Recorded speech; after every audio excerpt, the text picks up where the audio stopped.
Barakaldokoa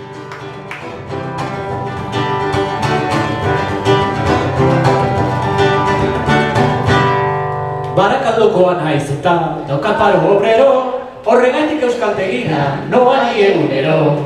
Euskara bazekiten nire bisabueloak edo, baina ni rollo tan orain arte zero. Goizero, goizero, aina honen zero, batzuetan ero, baina ez du milagro handirik espero. Goizero, goizero, aina honen zero, batzuetan ero, baina ez du milagro handirik espero.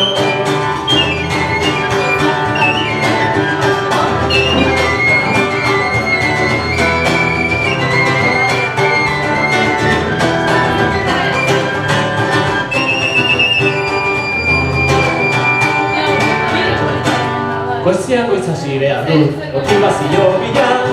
Euskara ez da interesa, baina ez da goina.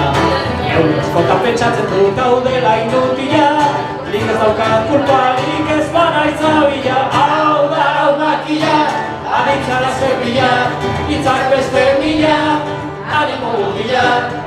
Esaten dute baina ez da infazila. Hau da hau makila, aditzara zepila, hitzak beste mila, animo gutila. Esaten dute baina ez da infazila.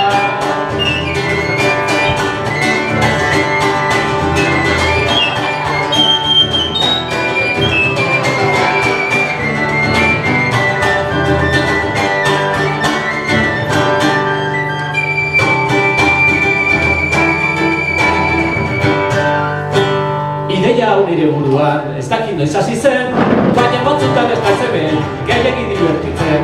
Lau gauzak izan bat dut eta gauz batek lau izen, kokotera joago klaseak aditzen, pegatak inbitzen, eta dirua bizen, nola sartu nintzen, ez dut konprenitzen, lanon bat bilatzeko ez badu servitzen, pegatak inbitzen, eta dirua bizen, nola sartu nintzen, lanon bat bilatzeko ez badu servitzen.